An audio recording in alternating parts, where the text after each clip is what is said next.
आज का हमारा वीडियो है जिसमें हम वायुमंडल की संरचना जो है वो टॉपिक हम कंप्लीट करेंगे और वायुमंडल का संगठन हमारा पिछले वीडियो में कंप्लीट हो चुका है। तो वायुमंडल की संरचना की बात करते हुए हम यहाँ पे वायुमंडल को तापमान और घनत्व के आधार पर कई अलग अलग परतों में बांट सकते हैं। तापमान और घनत्व के आधार पर इसको हम अलग अलग परतों में बांटते हैं।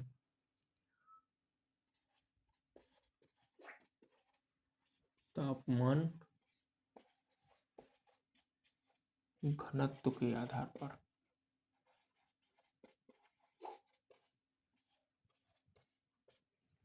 कई परतों में बांट सकते हैं, अलग अलग परतों में।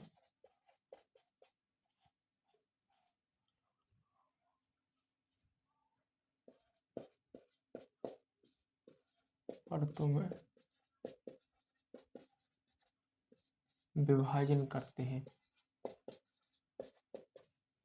ठीक है, इसका हम तापमान और घनत्व के आधार पर विभाजन करते हैं कई परतों में।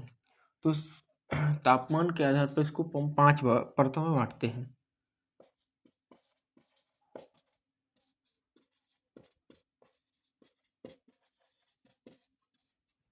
तापमान के आधार पर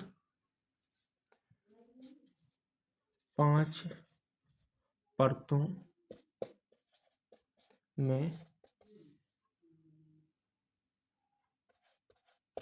बांटते हैं। इसे हम तापमान और घनत्व के आधार पर कई परतों में इसका हम विभाजन करते हैं, जिसमें से तापमान के आधार पर इसको हम 5 परतों में बांटते हैं। तो पहली परत किन किन परतों में हम इनको किन किन लेयर्स में इनको हम बांटते हैं, इनका हम वर्गीकरण सहित पूरा सिस्टम से पढ़ते हैं। तो पहली इसमें आती है क्षोभ मंडल। इसमें पहला आता है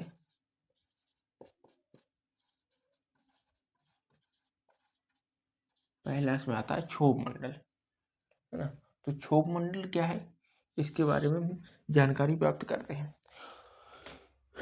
क्षोभ मंडल पहला है स्ट्रेटोस्फेयर।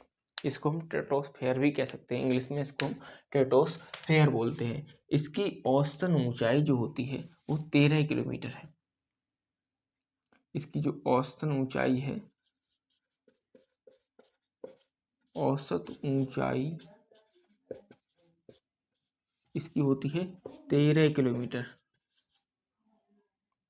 ये 13 किलोमीटर की औसतन ऊंचाई तक पाया जाता है। और इसकी जो भूमध्य रेखा पर जो इसकी ऊंचाई होती है, जो क्षोभ सीमा के पास जो भूमध्य रेखा की से अगर इसकी ऊंचाई नापी जाए, भूमध्य रेखा से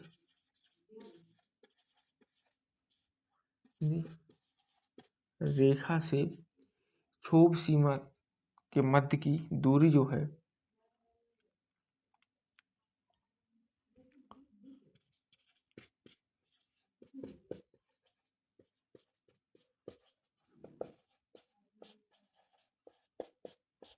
क्षोभ सीमा की दूरी जो होती है वो कितनी होती है। और इसके साथ ही बात करते हैं हम ध्रुवों पे।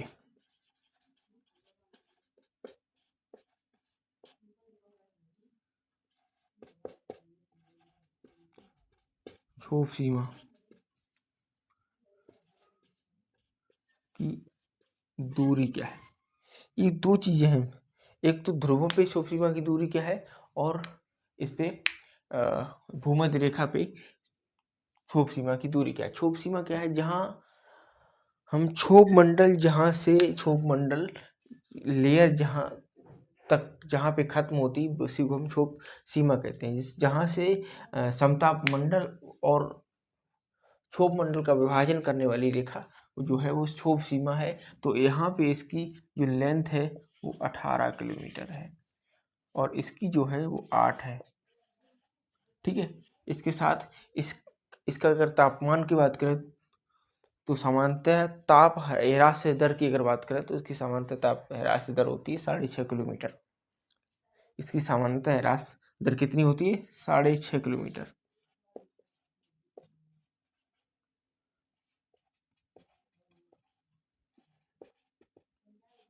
इसकी ह्रास दर होती है।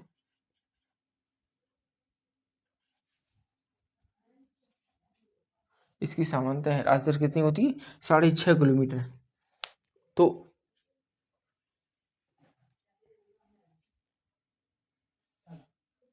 इसमें जो भूमध्य रेखा है, इसमें जो भूमध्य रेखा है उसके ठीक ऊपर जो क्षोभ सीमा है उसका तापमान कितना है। अगर बात करें तापमान की, तो तापमान जो है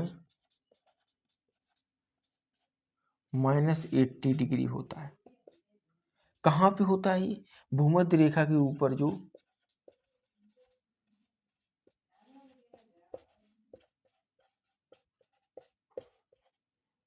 क्षोभ सीमा जो पाई जाती है।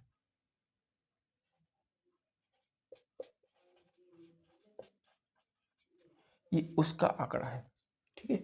अगर यहीं पे बात करें तापमान की, तो जो ध्रुवों के ऊपर क्षोभ सीमा है वहां का तापमान -45 डिग्री सेल्सियस है।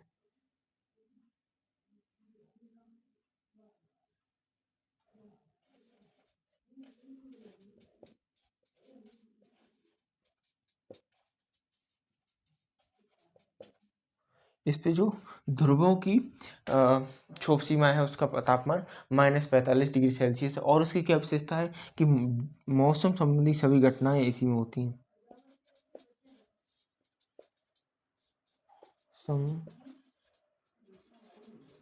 संबंधी घटनाएं इसी मंडल में पाई जाती हैं, इसी मंडल में घटित होती हैं। एक और इसकी कंडीशन है, जब मौसम संबंधी सभी घटनाएं होती हैं और जैविक क्रिया के लिए महत्वपूर्ण परत मानी जाती है। किसके लिए? जैविक क्रिया के लिए।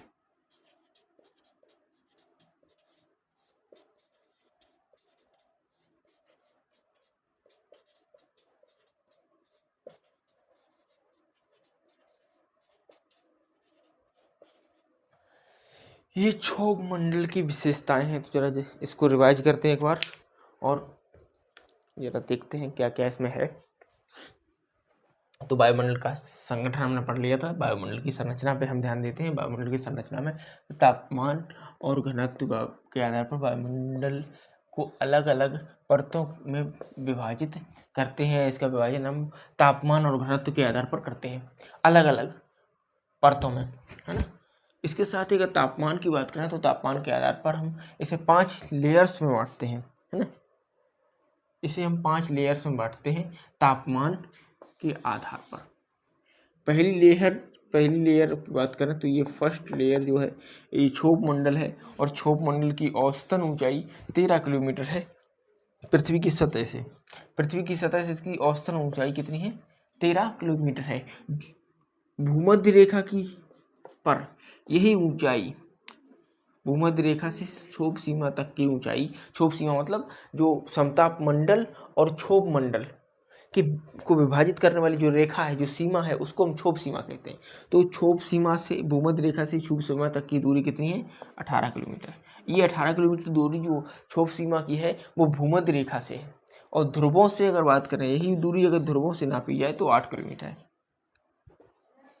इसकी सामान्य ह्रास दर क्या है? इसकी सामान्य ह्रास दर जो है वो 6.5 किलोमीटर है। सामान्यतः ये 6.5 किलोमीटर होती है।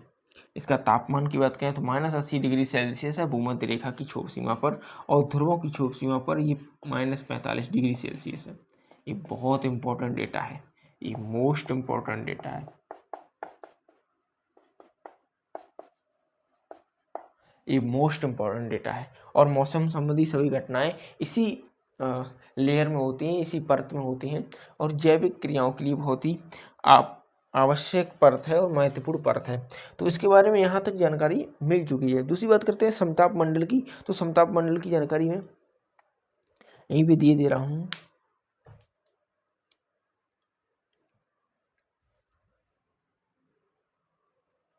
इधर लिख दे रहे हैं समताप मंडल।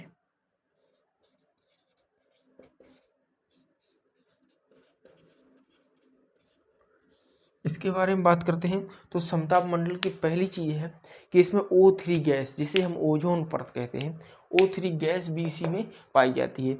सारे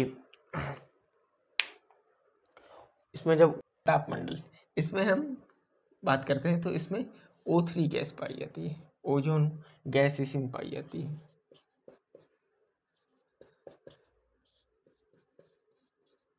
ये उसमें ओजोन गैस पाई जाती है। दूसरी इसको और क्षोभ मंडल को विभाजित करने वाली रेखा का नाम क्या है? क्षोभ सीमा। इन दोनों का विभाजन किससे होता है? क्षोभ सीमा से होता है। क्षोभ सीमा से इन दोनों का विभाजन होता है। इन दोनों को विभाजित करने वाली रेखा क्या है? ये सीमा जो होती है वो क्षोभ सीमा कहलाती है। इसका विभाजन जो है क्षोभ सीमा करती है। तो इसमें ओजोन गैस पाई जाती है, इसलिए ये बहुत ही जीवन के लिए महत्वपूर्ण मंडल है। और अगर ये नहीं होगा तो मानवीय जीवन पृथ्वी पर संभव नहीं होगा। और दूसरी बात करते हैं तो इसमें वायुयान इसी में उड़ते हैं।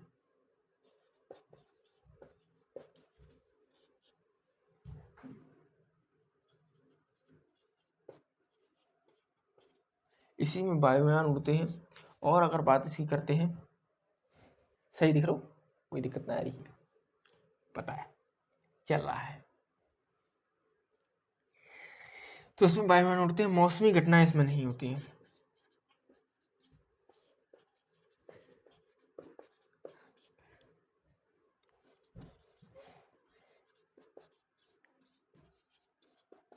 इसमें मौसमी घटनाएं नहीं होती हैं। तो उसमें मौसमी तो आपके इसका स्क्रीनशॉट ले लीजिए। मैं इसको जरा से रिवाइज करा देता हूँ, सही से रिवाइज करिए। बहुत छोटा है, it's very small chapter. Ozone gas पाई जाती है, O3 पाई जाती है इसी में, जिसकी वजह से हमारा जीवन संभव हो पाता है। ये ओजोन जो है वो सूर्य की पराबैंगनी किरणों को रोकती है, जिससे कि मानवीय जीवन ही संभव हो पाता है। ये महत्वपूर्ण है मानव जीवन के लिए, पृथ्वी पर जीवन संभव हो, इसलिए ये बहुत ही महत्वपूर्ण है। मौसमी घटनाएं इसमें नहीं होती, वायुमंडल इसी में उड़ते हैं। ठीक है, ये यहाँ तक क्लियर हुआ। इसके बाद बात करते हैं, तो यहीं पे अगर हो जाए तो मैं बात करूँगा इसकी मध्य मंडल की। इसके बाद जो आता है तीसरा, वो मध्य मंडल है।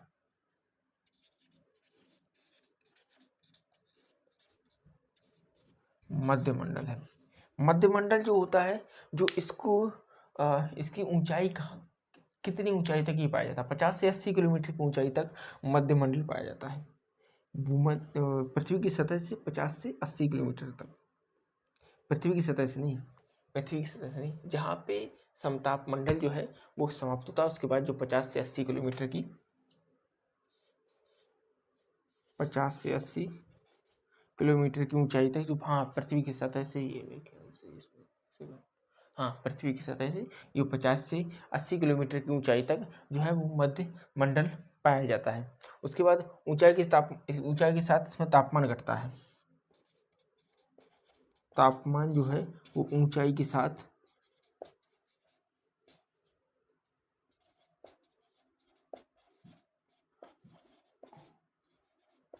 घटता है।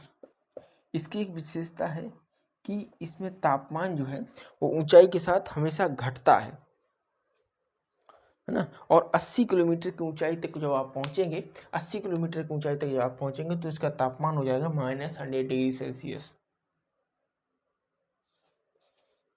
80 किलोमीटर की ऊंचाई पर इसका जो तापमान है -100 डिग्री सेल्सियस हो जाता है। -100 डिग्री सेल्सियस हो जाता है। और जो उल्का पिंड होते हैं वो इसी मंडल में आके जलने लगते हैं।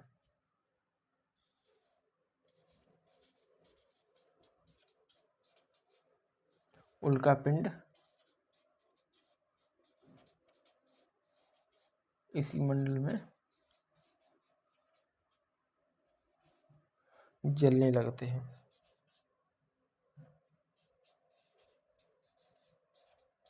जो आप ये कहते हैं ना तारा टूटा, ये तारे नहीं, छोटे छोटे उल्का पिंड है जो आपको दिखाई देते हैं। उल्का पिंड जो है इसी मंडल में आके जलने लगते हैं। तो ये वीडियो काफ़ी थोड़ा छोटा बनने वाला है, मैं आपको बता देता हूँ। इसे मध्य मंडल की बात करते हैं तो मध्य मंडल जो है 50 से 80 किलोमीटर की ऊंचाई तक है। तापमान के साथ तापमान जो है ऊंचाई के साथ हमेशा घटता है। इसमें 80 किलोमीटर की ऊंचाई पर पहुंचने के बाद तापमान जो होता है -100 डिग्री सेल्सियस हो जाता है। उल्कापिंड जो होते हैं वो इसी मंडल में आके जलने लगते हैं। कई बार आपने देखा होगा कि आकाश में लोग कहते हैं कि तारा टूटा है। तारा नहीं टूटता, तारा टूटेगा तो कैसे, वो तो बहुत बड़ा है ना पृथ्वी से, तारा नहीं टूटता। जो उल्कापिंड होते हैं वो कभी कभी जब पृथ्वी की तरफ आते हैं तो छोटे छोटे जो उल्कापिंड होते हैं वो जलते हैं, और जलने की जो जब जलते हैं तो वही हम लोग उसको देखते हैं। तो वो उल्कापिंड ही होते हैं जो आप जिसे टूटा हुआ तारा कहते हैं, तो वो उल्कापिंड ही होते हैं। तो आशा करते हैं आपको अभी तक का लेक्चर पूरा समझ आया होगा। और इसके बाद आपको हम आयन मंडल या बहिर्मंडल की बात करते हैं, जो इसका चौथा भाग है। तो आयन मंडल या बहिर्मंडल की बात करने से पहले तो आप इसका स्क्रीनशॉट ले लीजिए। जब तक हम इसे साफ करते हैं 5 सेकंड में, तब तक हम इसे साफ करते हैं। आप इसका स्क्रीनशॉट ले लीजिए।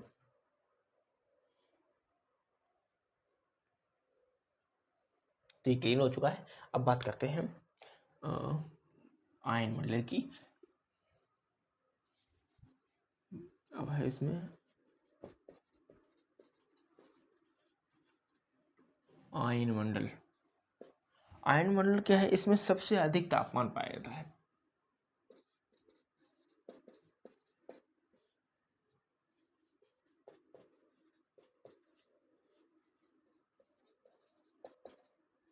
सबसे अधिक तापमान कितना तापमान होता है, 1200 डिग्री सेल्सियस से 1800, साफ दिख रहा है, 1200 डिग्री सेल्सियस से 1800 डिग्री सेल्सियस तक का तापमान इसमें होता, सही है। और इसमें अधिक तापमान होने की वजह से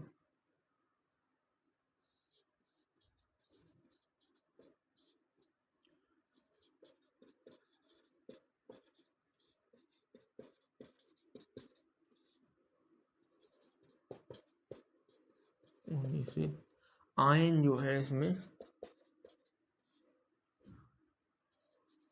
1 सेकंड में लाखों बार टकराते हैं।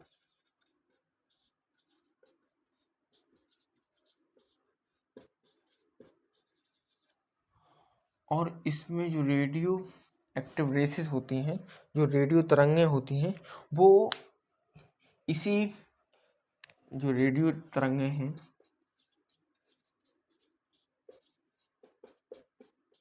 वो इसी मंडल से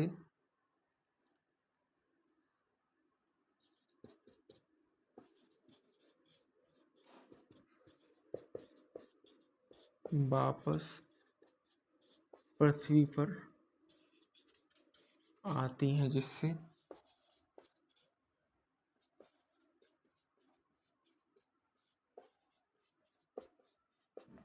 प्रसारण जो होता है रेडियो का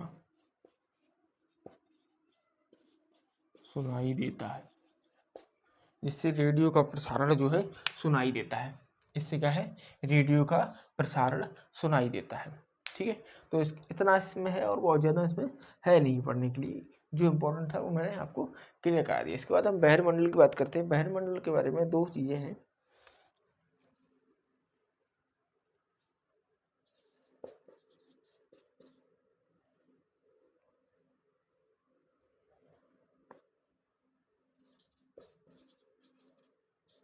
बहिर्मंडल, बहिर्मंडल में अब अगर बात करें बहिर्मंडल के बारे में, तो बहिर्मंडल की अगर जब बात करते हैं तो हम इसमें हाइड्रोजन और हीलियम नामक गैसें पाई जाती हैं। ये बहुत ही हल्की गैसें होती हैं।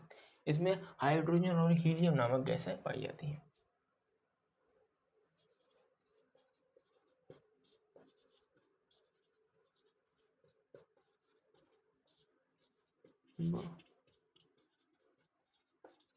हीलियम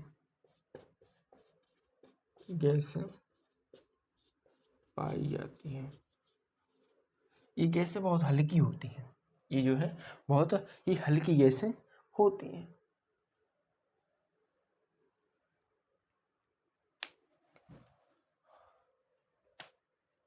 ठीक है, और इस वायुमंडल की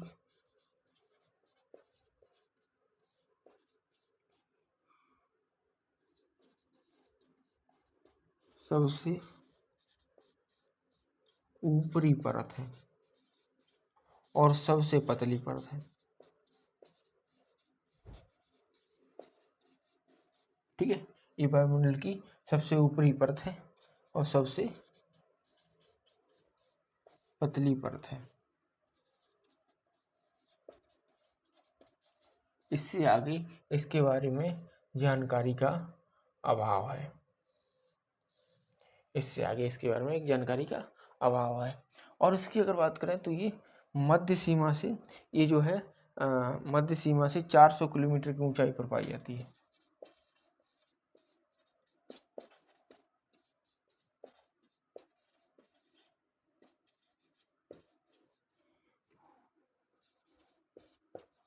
ऊंचाई पर पाई जाती है। इसमें एक और ऐड कर लो आप, मध्य सीमा से 400 किलोमीटर की ऊंचाई पर पाई जाती है ना।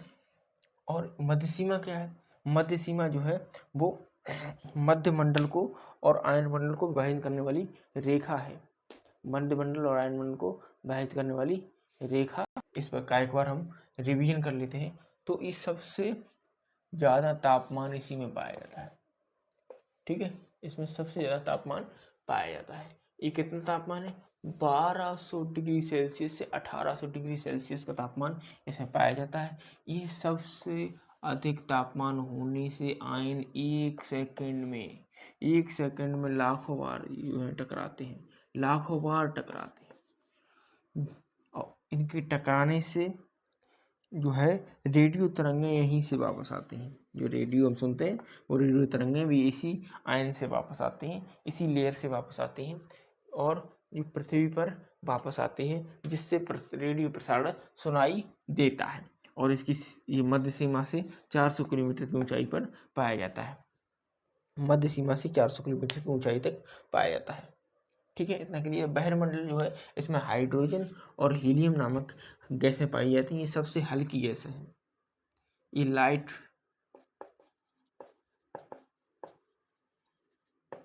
वेट गैस है। ये लाइट वेट गैसेस हैं। ये लाइट वेट गैसेस हैं, सबसे हल्की गैस है, सबसे हल्की गैस है। ये सबसे हल्की गैसेस हैं, इसलिए सबसे, और ये वायुमंडल का सबसे ऊपरी परत है और सबसे हल्की परत, सबसे पतली परत है। और उसके बाद इसमें की बहुत ज़्यादा जानकारी है नहीं। और अब इसमें एक बात करते हैं, को अभी तक का समझ में आया होगा और बहुत ही जल्द थोड़ा रिवाइज करते चलिए, आपको हो जाएगा। आप स्क्रीनशॉट ले सकते हैं इसका। तब तक के लिए मिलते हैं नेक्स्ट वीडियो में। तब तक के लिए धन्यवाद, गुड बाय, खुश रहिए।